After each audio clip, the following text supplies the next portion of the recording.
like a Hellcat.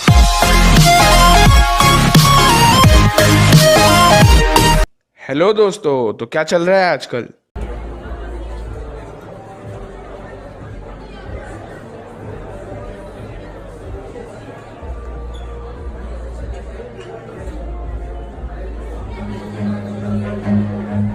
Run.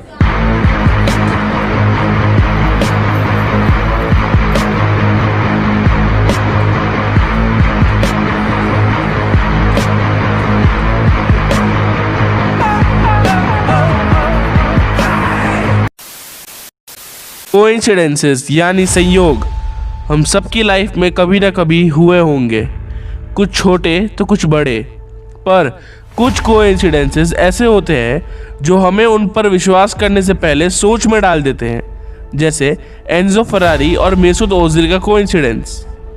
इस video में हम आपके लिए लाए हैं कुछ ऐसे कोइंसिडेंस जो शायद आपने कभी नहीं सुने होंगे और आप विश्वास करने से पहले इस पर बहुत बार सोचोगे।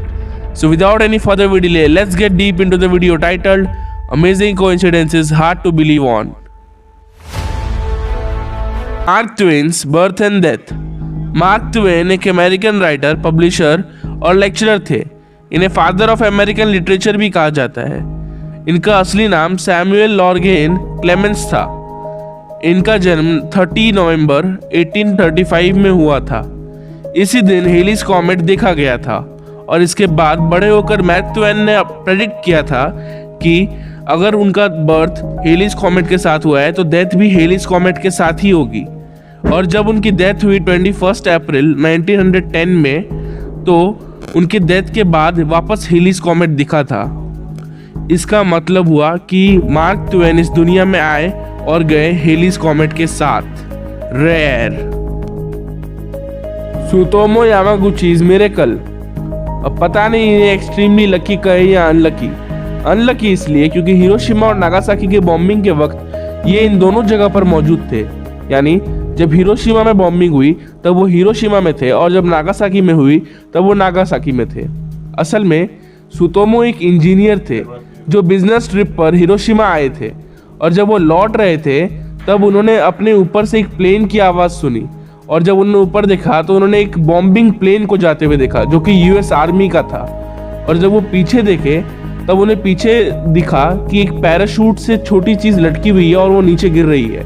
और जब वो नीचे गिरी तो एक बहुत बड़ा सा ब्लास्ट हुआ और आसमान से लेकर ज़मीन तक ब्लास्ट का इफेक्ट दिखा।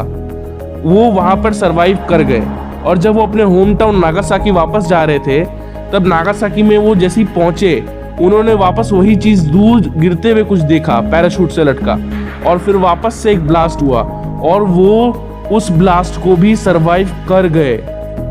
लेकिन अनफॉर्चुनेटली 2010 में सुतोमो की डेथ हो गई कैंसर की वजह से। Simpsons predicted Donald Trump's presidency. Simpsons इस एनिमेटेड सीरीज को तो आपने कहीं ना कहीं देखा ही होगा, चाहे वो मीम में देखा हो या किसी एपिसोड में। इस एनिमेटेड सीरीज में साल 2000 में एक एपिसोड दिखाया गया जिसमें वो एग्जैक्ट सीन्स हैं जो डोनाल्ड ट्रंप के प्रेसिडेंसी के रिलेटेड है। यानी जब डोनाल्ड ट्रंप प्रेसिडेंट बन गए उसके बाद जितनी भी चीज़ें हुई हैं वो सीन्स ये पुराने एपिसोड्स में पहले ही दिखा दिए गए थे। अब पता नहीं इसे क्या कहें कि सिम्पसन्स ने क्या प्रेडिक्ट कर लिया था डोनाल्ड ट्रंप की प्रेसिडेंसी को।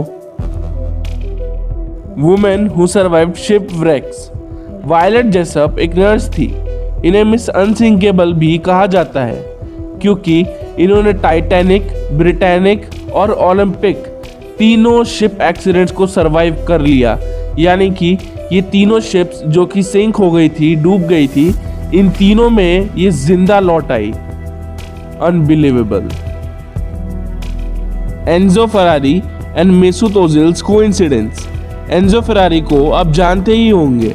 अगर आप एक कार के शौकीन हैं तो आप इनका नाम तो जानते ही होंगे। फरारी कंपनी के फाउंडर यही तो थे और इनकी डेथ 1988 में हुई थी और इसी साल फुटबॉल स्टार मेसूत ओजिल का जन्म हुआ था। और आपको पता है कोइंसिडेंस क्या है इस बात में? आप इन दोनों के शक्लों को देखिए, बिल्कुल मैच करती है, बहुत ज़्यादा मेल खाती है एक दूसरे से। अमेजिंग। अगर आपने अब तक मेरे चैनल को सब्सक्राइब नहीं किया तो प्लीज़ सब्सक्राइब करें मेरे चैनल प्राइस जोन को और बेल आइकन भी प्रेस कर दीजिएगा। और अगर आपने हमें अब तक इंस्टाग्राम पे फॉलो नहीं किया तो हमें फॉलो करें इंस्टाग्राम पे, ताकि हर वीडियो की नई अपडेट सबसे पहले आपको मिल सके। Thanks for watching.